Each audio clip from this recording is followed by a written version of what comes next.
Alright, what's up guys? So today we're going over another video on how to play defense with Snake. Let's go ahead and change characters, right? Kind of understand how this works. So this is going to be on what you guys need to do on defensive characters that are made for rushing. Some prime examples are going to be like Mario, Luigi, Peach and Daisy, Kirby, Marth Lucina, Ike, Fox, Falco, Wolf, so on and so forth, right? These are kind of Inkling as well. Even these are rush heavy characters. They gotta get in to actually hit you, because close quarter combats, or otherwise known as CQC, is where they shine, and this is how we shut them down. Just say Lucina, whatever, Fire Emblem character. So defense is very important for Snake. In my opinion, it's more important than his offense. So what are some ways we can be defensive with Snake, right?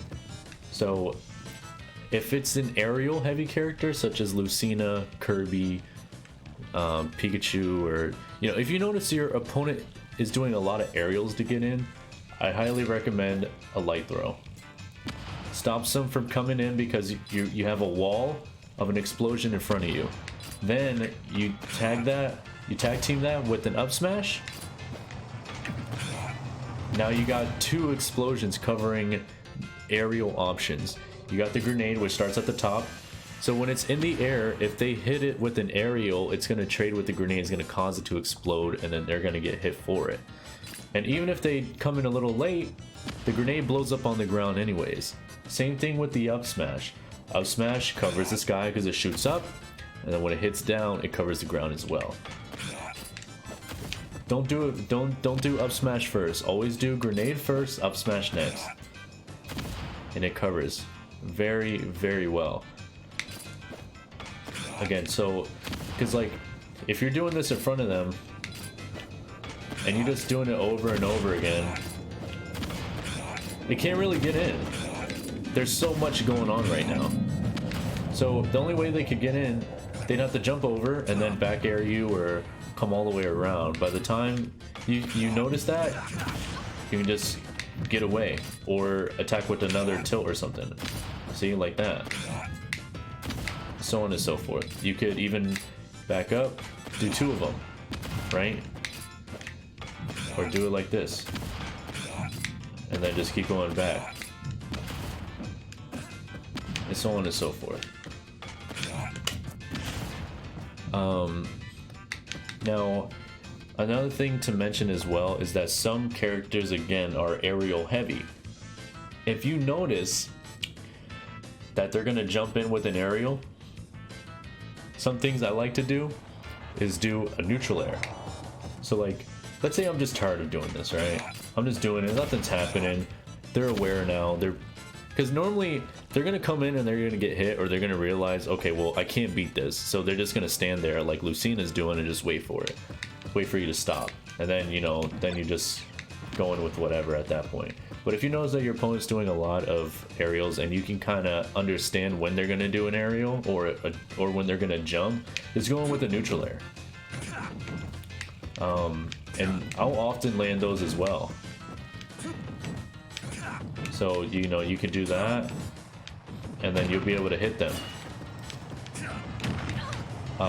Another thing as well, defense wise, again, having a C4 is great because it covers their options. I don't see a lot of Snake players that I play with, I don't see a lot of C4 usage, and I'm not sure why. I think that most of them that I play with go for the stickies. That's what they want. Like, they want the flashy stuff. But flashy is cool. Flashy is two thumbs up, two awkward thumbs up. But at the same time, flashy is risky, and flashy may not win you a game sometimes. That's what we don't want. We want to win, right? Winning is winning. So again, C4, you could have one down there. Covers their options of covers them from not wanting to get in, and then that C4 can kind of scare them. Just the C4 alone could stop them from wanting to come in. So now you can just camp, you know, and then just be ready to like actually detonate the C4. But you can use it as, you know, just something that's there to actually take care of getting a Russian character to come inside. Again, and then up smash as well. You could do stuff like that and, you know, pretty much go from there. Now, let's say they're actually hitting you. Let's say they're actually hitting you. What is going to be a good defense? And that's going to be holding out grenade, right? That's going to be your best defense. Because when an opponent is juggling you, such as a sword character or any other character, Pikachu or Yoshi or whatever the case is, grenade comes out very fast. So while you're getting comboed, you hit the grenade, and then at that point, the grenade will come out fast enough to hit both of you guys. I've said this time and time again in my videos. It's better to get hit.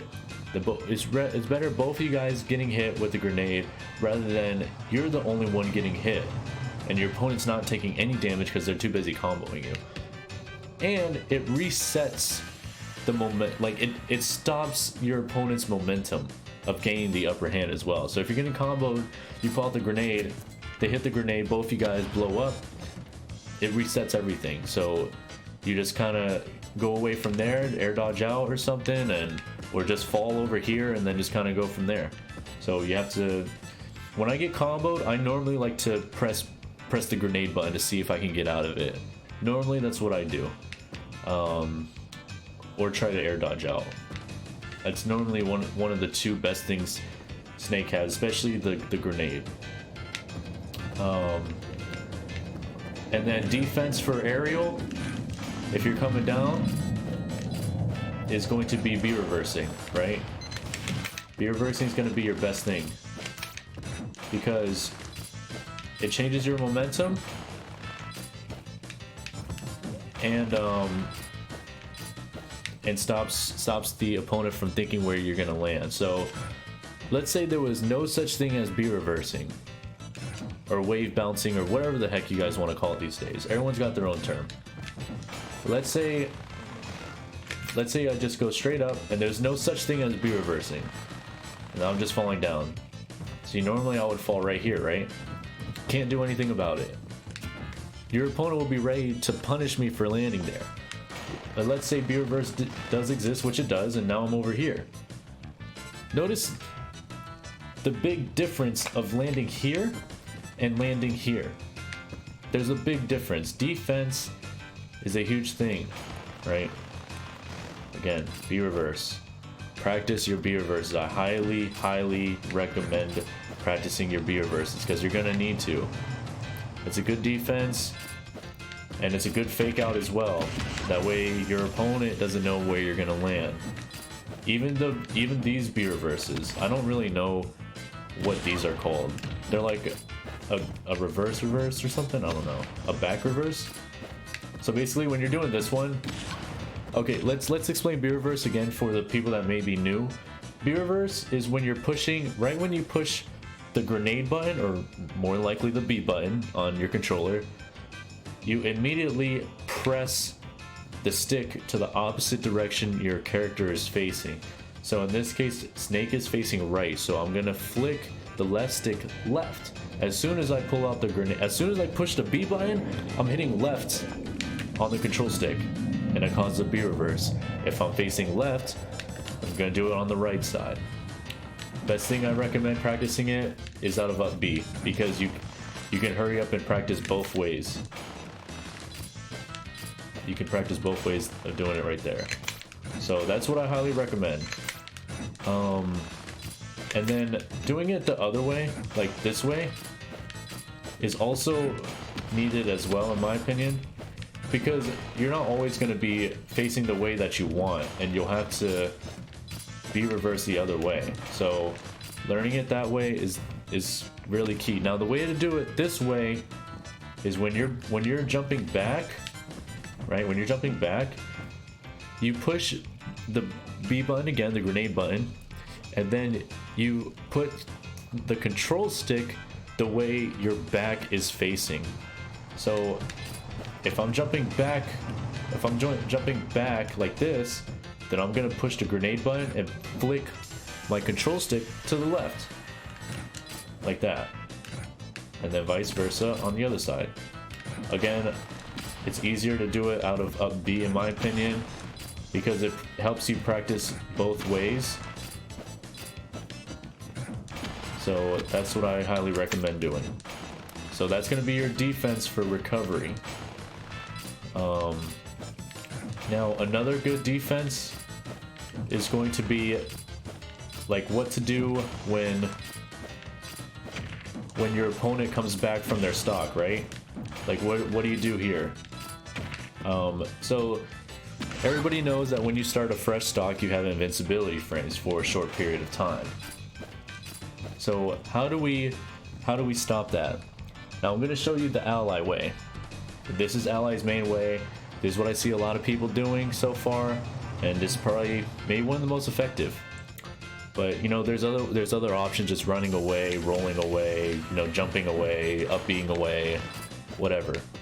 But normally, now this is what ally does. He'll do a light throw, and then he'll jump, do a light throw, and then air dodge towards the stage.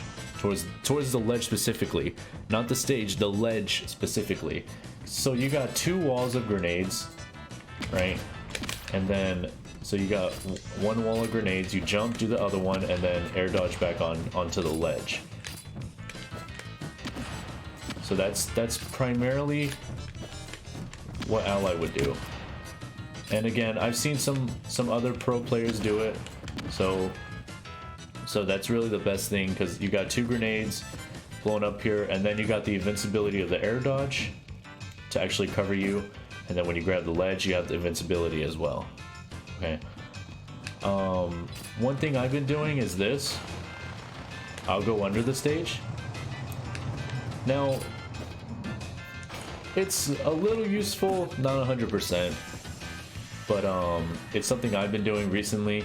So like basically you're just, when you run off of the stage, you do a B reverse grenade.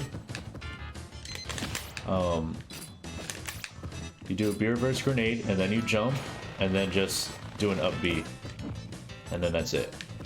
I recommend following it up with an air dodge before you get to the ledge, so that way you can have those invincibility right there. That way they don't like come back and like try to hit you from the ledge, or I mean from the back. They don't like try to back air you or try to get you down here or something like that. You know, just doing like an air dodge like that. So if they're like used to it, I'd recommend only doing it like once or twice. But if you do it like the third time, they're more than likely gonna understand what you're doing. So when that part comes, then just like you can fake them out. Just do that, and then just come back up here. Then they're gonna be all the way over here, and then they're gonna be like, all right, well, let me go back. By the time they do all that, their invincibility has already ran out. So again, that's just something I do. I don't do it all the time though. I just try it out sometimes, and then, but it's dependent on character too. So like a PK Thunder can just do a PK Thunder, travel all the way down here, and then hit you like that, and then that could also be bad.